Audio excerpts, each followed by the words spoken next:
Et qui est vraiment fausse et qui ne correspond pas à mon caractère. Il a dit elle est forte avec les faibles avec les forts. Ma personne, je sais exactement... C'est un séisme dans le petit monde des médias français. Isabelle Morini-Bosc, figure incontournable de RTL depuis 3 décennies, a été évincée sans ménagement. Une décision brutale, tombée comme un couperet, qui a bouleversé les auditeurs fidèles et secoué toute la sphère journalistique. Ce 31 octobre 2025, la voix rieuse et reconnaissable entre 1000 de RTL s'éteindra définitivement sur les ondes. Officiellement, il s'agit d'un départ à la retraite. Officieusement, c'est une mise à la porte. Et la principale intéressée, loin de s'y résigner, vit cette séparation comme une véritable déchirure. Car Isabelle Morini-Bosc, ce n'est pas seulement une chroniqueuse. C'est une mémoire vivante du paysage radiophonique français. Depuis 30 ans, elle incarne cette connivence joyeuse et sincère avec le public. Cette spontanéité rare qui faisait d'elle bien plus qu'une simple journaliste, une complice du quotidien. Pourtant, malgré sa passion intacte et son énergie toujours vibrante, RTL a tranché. L'heure de la retraite martèle la direction. Une fin naturelle selon la hiérarchie, mais une injustice criante selon la principale concernée. Dans une interview au Parisien, elle ne mâche pas ses mots. « Je ne pars pas de mon plein gré ». Derrière cette phrase sobre, on sent tout le poids de la désillusion. À 69 ans, celle qui fêtait encore récemment ses décennies de loyaux services est poussée dehors, comme si l'expérience et la fidélité ne pesaient plus rien face aux impératifs administratifs du groupe M6. Pour Isabelle Morini-Bosc, cette décision est un véritable choc. Elle l'avoue sans détour. Elle vit ce départ comme un déni de départ, comme d'autres font un déni de grossesse. Une formule aussi forte que bouleversante, révélatrice du traumatisme que représente cette éviction. Mais derrière la blessure, une revanche se prépare. Une revanche imparable. Car si RTL l'écarte, Isabelle Morini-Bosc n'a pas dit son dernier mot. Et c'est là que tout bascule. Car Isabelle Morini-Bosc refuse de disparaître en silence. Si RTL ferme la porte, elle choisit d'enfoncer la fenêtre médiatique avec panache. Dans les coulisses, les murmures se font insistants. La journaliste prépare déjà son retour, et pas n'importe comment. Les proches parlent d'une revanche douce mais imparable, d'une manière bien à elle de reprendre la main sur une histoire qu'on voulait clore, sans son accord. Il faut dire qu'Isabelle n'a jamais été du genre à s'effacer. Cette voix singulière, ce rire cristallin, cette manière d'interrompre avec spontanéité les plus grands noms du PAF, tout cela appartient à un patrimoine affectif que l'on ne balaie pas d'un trait administratif. Depuis son éviction, elle enchaîne les appels, les propositions, les soutiens inattendus. Certains producteurs voient déjà en elle une chroniqueuse libérée, prête à dire tout haut ce que beaucoup taisent. D'autres évoquent une présence renforcée dans « Touche pas à mon poste », émission où sa verve et son franc-parler font mouche à chaque apparition. Ce départ forcé pourrait bien se transformer en tremplin spectaculaire. Car Isabelle, loin de s'effondrer, transforme sa colère en énergie. « On m'a poussé vers la sortie, mais on ne m'a pas fait taire », confie-t-elle à ses proches. Dans les studios, on murmure que son dernier jour d'antenne promet d'être historique. Les techniciens parlent déjà d'une atmosphère électrique, d'un mélange de nostalgie et de défi. Une page se tourne, certes, mais elle refuse de la refermer sans éclat. Il faut l'imaginer, debout face au micro, la voix tremblante mais fière, saluant ses auditeurs comme on salue une famille avant une longue traversée. Ce n'est pas une fin, c'est une scène, une sortie de reine. Et pendant que RTL tente de maîtriser la communication autour de ce départ prévu de longue date, les réseaux sociaux s'enflamment. Les messages d'affection affluent, les hashtags se multiplient. Merci Isabelle, injustice RTL. Des auditeurs racontent leurs souvenirs, des confrères dénoncent l'ingratitude d'un système qui jette ses icônes dès qu'elles dépassent la limite d'âge. L'affaire devient virale, presque politique. On parle de discrimination, d'âge, de sexisme latent. Le nom d'Isabelle Morini-Bosc, que certains pensaient effacé, revient en tête de tendance. Ironie du sort, c'est en la poussant dehors que RTL l'a rendue plus visible que jamais. Ce 31 octobre, la station s'apprête à vivre un moment suspendu, entre hommage et malaise. Car derrière les sourires forcés, chacun sait qu'il assiste à quelque chose de plus grand qu'un simple départ. La chute d'une institution et peut-être la naissance d'une légende vivante. Et pourtant, Isabelle Morini-Bosc ne s'est pas rendue sans combattre. Dans les jours précédant l'annonce officielle, la journaliste a tout tenté, multipliant les réunions, les appels, les lettres. RTL voulait la voir partir, mais elle s'accrochait à son micro comme à une bouée. Son bureau, resté allumé tard dans la nuit, témoignait de cette résistance silencieuse. Elle voulait convaincre la direction qu'elle pouvait encore briller, encore faire rire, encore informer, qu'elle n'était pas un souvenir du passé, mais une voix du présent. J'étais faite pour faire comme Philippe Bouvard. Être à l'antenne jusqu'à mes 90 ans, a-t-elle lancé, le regard déterminé. Pour elle, quitter la radio, c'est un peu comme éteindre une partie d'elle-même. Alors, quand l'administration lui a parlé de limite d'âge, elle a riposté par ce qu'elle appelle, en souriant, son coup de poker médical. Elle a demandé à son médecin un certificat prouvant que son corps avait 20 ans de moins que son âge officiel. Un geste à la fois touchant et désespéré, comme une ultime preuve d'amour à son métier. C'est mon médecin qui me l'a dit, répète-t-elle, avec cette fierté un peu malicieuse qui n'appartient qu'à elle. Mais le groupe M6, implacable, n'a rien voulu entendre. Ce certificat ne tient pas auprès du service des ressources humaines, lui aurait-on répondu d'un ton froid, presque administratif. À cet instant, tout s'est effondré.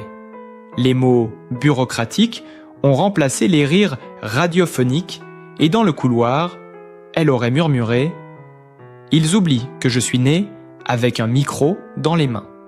Ses proches racontent qu'elle a gardé son calme. Mais ses yeux, eux, trahissaient une immense tristesse.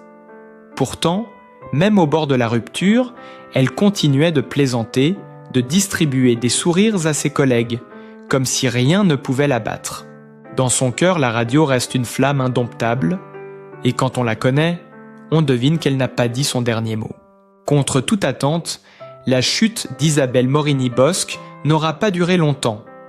Alors que beaucoup l'imaginaient en retrait, blessée, loin des projecteurs, la journaliste prépare déjà son retour, et quel retour! Car si la porte de RTL s'est refermée dans un fracas médiatique, une autre, plus scintillante, s'est ouverte juste à côté, au sein même du groupe M6. Ironie du sort ou coup du destin? Peu importe, Isabelle revient, et cette fois devant les caméras, selon les informations du Parisien, elle fera bientôt partie du casting de la célèbre émission Les Traîtres, présentée par Éric Antoine. Le programme culte, mêlant stratégie, psychologie et trahison, s'apprête à accueillir celle que l'on croyait évincée pour de bon.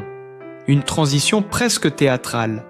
Passer du micro au regard, de la radio à la télévision, c'est comme si Isabelle transformait sa blessure en jeu. Elle, qui depuis 30 ans décryptait les coulisses du spectacle, se retrouve désormais au centre du scénario. Et l'annonce a fait l'effet d'une bombe. Les fans s'enflamment. Comment va-t-elle se comporter dans cet univers de manipulation? Sa franchise légendaire résistera-t-elle aux mensonges calculés du jeu? D'autant que l'émission La saison précédente a vu triompher un trio explosif, Marlène Schiappa, Christine Bravo et Théo Fernandez. Cette fois encore, le casting promet des étincelles et la présence d'Isabelle ajoute une dimension inédite, celle d'une femme blessée mais debout, prête à retourner la situation à son avantage, dans les locaux de M6. On parle déjà d'un coup de maître. Certains y voient une opération d'image, une façon habile pour la chaîne de conserver un visage aimé du public tout en lui offrant un nouveau terrain de jeu. D'autres, plus romantiques, y voient une revanche éclatante, celle d'une journaliste qu'on croyait finie et qui finalement renaît sous une autre lumière. Le tournage devrait débuter avant les fêtes de fin d'année. Et déjà dans les couloirs, une rumeur circule. Isabelle Morini-Bosc ne sera pas la même que celle qu'on croyait connaître. Avant d'être cette figure médiatique, chahutée par le temps et les décisions hiérarchiques, Isabelle Morini-Bosc a d'abord été une passionnée, une amoureuse viscérale de la radio et de la télévision.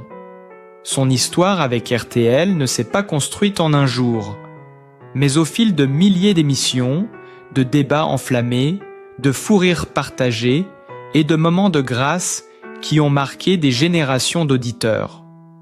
Tout a réellement commencé dans les années 1990, lorsque sa voix, à la fois vive et familière, a commencé à résonner chaque matin dans les foyers français. À cette époque, elle s'impose rapidement comme une signature à part, reconnaissable entre toutes. Un ton franc, un humour mordant, une culture encyclopédique du spectacle et cette chaleur humaine qui transperce le micro. Mais c'est véritablement avec RTL, il n'y a que la vérité qui compte, et ses interventions régulières dans les émissions de divertissement que son image se cristallise. Isabelle ne se contente pas d'informer, elle vit ce qu'elle raconte. Sa manière de commenter les coulisses du show business, d'analyser les égos, les chocs et les alliances, crée un style nouveau, celui du journalisme incarné. Elle ne cache pas ses émotions, rit aux éclats, s'indigne, s'émeut, un mélange explosif qui fait mouche. Le public ne l'écoute pas seulement, il la ressent, sa notoriété explose véritablement quand elle rejoint les grosses têtes, l'émission culte de Philippe Bouvard, puis de Laurent Ruquier. Dans cette arène radiophonique où les mots fusent comme des flèches, Isabelle devient l'une des voix les plus reconnaissables du paysage médiatique français. On la surnomme la mémoire du PAF, celle qui connaît les moindres secrets des plateaux, les amitiés et les rivalités du petit écran. Entre 2 blagues et 3 anecdotes, elle impose une présence vive, féminine, mais sans complaisance. Ses échanges avec Bouvard, puis avec Ruquier, sont devenus mythiques, parfois piquants, souvent hilarants, toujours sincères. En parallèle, la télévision s'empare d'elle.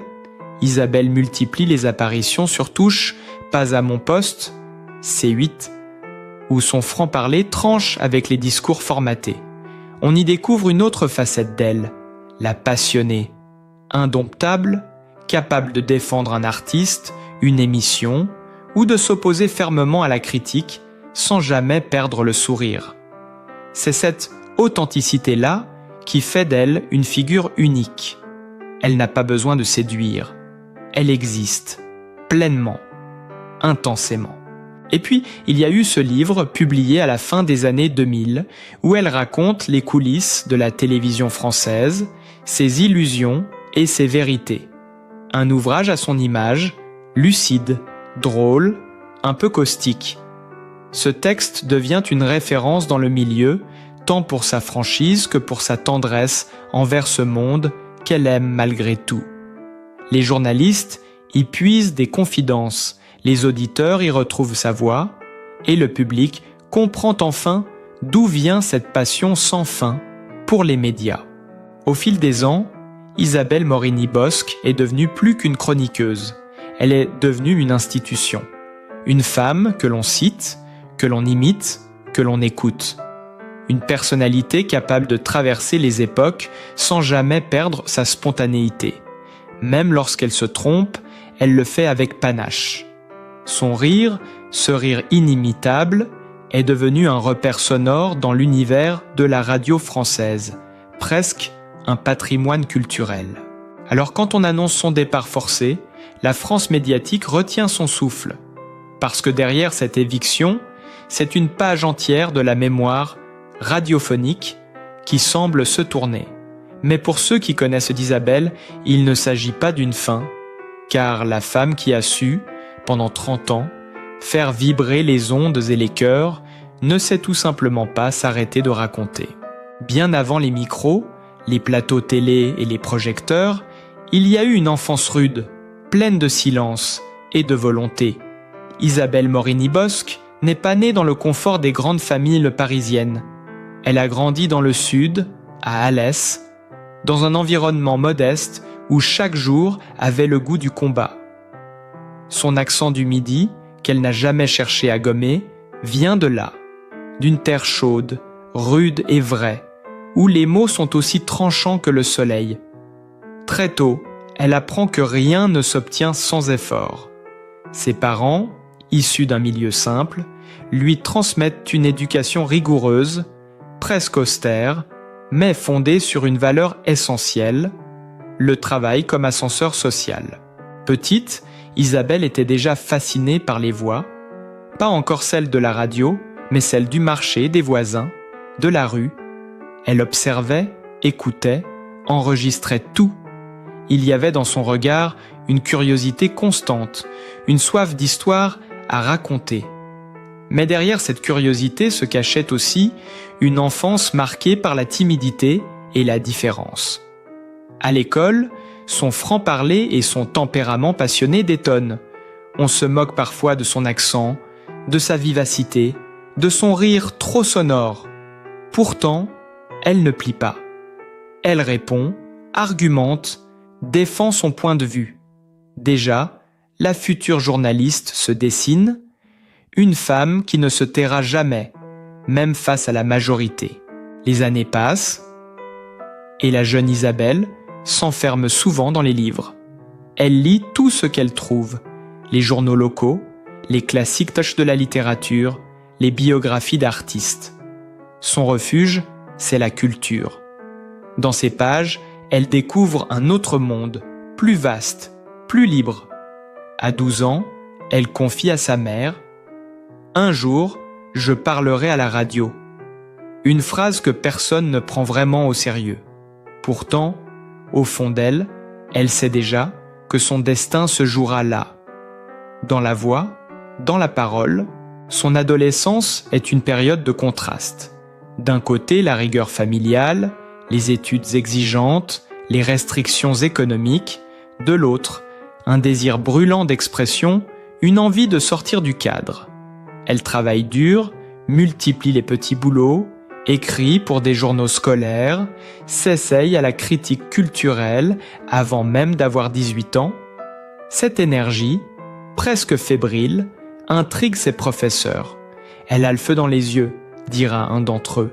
Puis vient le moment du départ. Quitter Alès, quitter sa région, c'est pour elle une déchirure et une libération. Elle monte à Paris avec une valise, quelques économies et une idée fixe. Devenir journaliste coûte que coûte. Les débuts sont difficiles, presque cruels. Les rédactions sont fermées, les portes lourdes à pousser, les refus nombreux. Mais Isabelle persiste, inlassablement. Elle apprend à observer, à se taire quand il faut écouter, à parler quand il faut oser. Chaque obstacle devient une leçon, chaque échec une marche vers la suite. C'est dans ces années de galère que se forge son tempérament indestructible, cette capacité à sourire même dans la tempête, cette ironie qui deviendra plus tard sa marque. Ceux qui l'ont connue à cette époque racontent une jeune femme pleine de doutes, mais animée d'une conviction absolue. La parole a un pouvoir et elle en fera son arme. Rien dans son enfance ne la prédestinait à devenir l'une des voix les plus célèbres du paysage médiatique français. Et pourtant, c'est précisément ce passé fait de lutte, de manque et de résilience qui a façonné la femme forte, libre et passionnée qu'Isabelle Morini-Bosc deviendra plus tard. Derrière la femme de médias flamboyante, il y a une Isabelle Morini-Bosc profondément humaine, pudique et farouchement fidèle à ses racines. Si le public connaît son rire, son franc-parler et son énergie, peu savent ce qu'elle protège avec une pudeur rare, sa vie personnelle. Loin des plateaux et des micros, Isabelle mène une existence calme, structurée autour de valeurs simples et d'un cercle intime qu'elle garde jalousement à l'abri du tumulte médiatique. Elle partage sa vie depuis de nombreuses années avec son mari, un homme discret, étranger au monde de la télévision, qu'elle évoque toujours avec tendresse. « Il m'apaise », confiait-elle un jour dans une interview. Lui, c'est l'ancrage, la stabilité. Elle, c'est la tornade.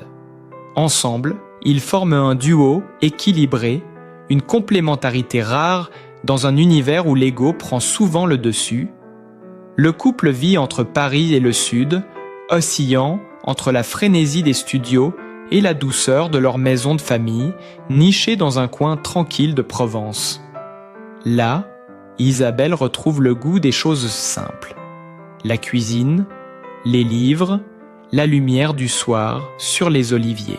Cette maison, elle y tient comme à un trésor. C'est là qu'elle se ressource, qu'elle écrit, qu'elle prépare parfois ses chroniques. Les murs y respirent la mémoire et les rires. Les photos racontent des décennies de complicité et de travail. C'est aussi là qu'elle accueille ses proches, notamment son fils unique, le grand amour de sa vie. Peu de gens connaissent d'Ami son prénom, car Isabelle l'a toujours tenu éloigné des projecteurs. Elle veut qu'il vive sans le poids de son nom, qu'il trouve son propre chemin. Je n'ai pas voulu qu'il soit le fils de « je voulais qu'il soit lui-même », dira-t-elle un jour avec émotion. Mère attentive, mais jamais étouffante, elle a transmis à son enfant le même goût du travail bien fait, la curiosité et la liberté de penser. Leur lien est fort, tissé de respect et d'admiration mutuelle. Quand elle parle de lui, son ton change. La journaliste disparaît, ne reste que la mère. « C'est mon équilibre, ma plus belle réussite », dit-elle souvent. Ce fils, c'est son ancrage dans le réel, celui qui lui rappelle, quand la tempête médiatique devient trop bruyante, ce qui compte vraiment. Dans la vie quotidienne, Isabelle cultive une routine étonnamment simple. Pas d'extravagance, pas de luxe ostentatoire. Elle aime la lecture du matin, les promenades à pas lents dans les marchés provençaux, le café noir pris seul en terrasse. Ceux qui la croisent dans son quartier parisien sont souvent surpris par sa simplicité. La même femme qui fait rire des millions d'auditeurs se fond dans la foule, cheveux au vent, un livre sous le bras. Sa maison, à Paris comme dans le Sud, respire la vie. Des piles de journaux s'amoncellent sur la table, des carnets de notes remplis d'idées traînent un peu partout. C'est un désordre organisé, à son image, vivant, passionné, sincère. Et toujours, la radio qui joue, en fond, comme une respiration naturelle. Même loin des studios, elle ne peut s'empêcher d'écouter, d'analyser, de vibrer au son des voix qu'elle aime. Ceux qui la connaissent bien disent gaiement qu'Isabelle est une femme de paradoxe, solaire en public, introspective en privé, bavarde à l'antenne, silencieuse chez elle. Mais dans ce silence, elle trouve la force de continuer, car si la vie médiatique lui a apporté la reconnaissance, c'est dans sa sphère intime qu'elle a trouvé la paix. Là, entre les rires de son mari, les appels de son fils et le bruissement des cigales, Isabelle Morini-Bosc redevient simplement elle-même, sans maquillage, sans micro, mais avec le même feu dans le regard. Née le 1er octobre 1956 à Alès, dans le Gard, Isabelle Morini-Bosc incarne l'exemple même de la réussite née du travail et de la passion. Issue d'un milieu modeste, elle suit des études brillantes à Sciences Po Toulouse avant de se tourner vers le journalisme, son véritable appel. Elle débute sa carrière dans la presse écrite, notamment à Midi Libre et Le Matin de Paris, où son style direct et sa curiosité sans limite attirent vite l'attention. Très tôt, elle s'impose comme une observatrice fine du monde des médias et du spectacle. Son arrivée à RTL marque un tournant. Pendant plus de 30 ans, elle y devient une voix familière, mêlant humour et exigence, tout en collaborant à Les Grosses Têtes et à de nombreux magazines culturels. Parallèlement, elle conquiert le petit écran à travers Touche, Pas à mon poste, où sa sincérité et son tempérament en font une figure incontournable du PAF. Derrière le rire, il y a la rigueur d'une femme qui a bâti son parcours seule, sans jamais trahir sa passion pour les mots, les artistes et la vérité des ondes. Et quand on regarde le parcours d'Isabelle Morini-Bosc, comment ne pas être touché? Cette femme, qui a tout donné à son métier, incarne la passion, la fidélité et la résilience. Pendant plus de 30 ans, elle a accompagné nos matinées, nos rires, nos réflexions. Elle a su créer ce lien rare entre une journaliste et son public, fait de proximité, d'émotion et de vérité. Aujourd'hui, alors qu'elle traverse une période difficile, elle mérite plus que jamais notre soutien. Si vous aussi, vous avez grandi avec sa voix, si son rire a un jour illuminé votre journée, montrez-lui que vous êtes là. Laissez un commentaire pour lui dire merci, partagez cette vidéo pour que son histoire continue de vivre. Et surtout, abonnez-vous à la chaîne pour ne rien manquer de la suite. Parce qu'au fond, Isabelle Morini-Bosc, c'est un peu de nous tous. La preuve qu'on peut tomber, se relever et continuer à briller. Alors, un like, un mot, un geste, c'est notre manière à nous de lui rendre tout ce qu'elle nous a offert.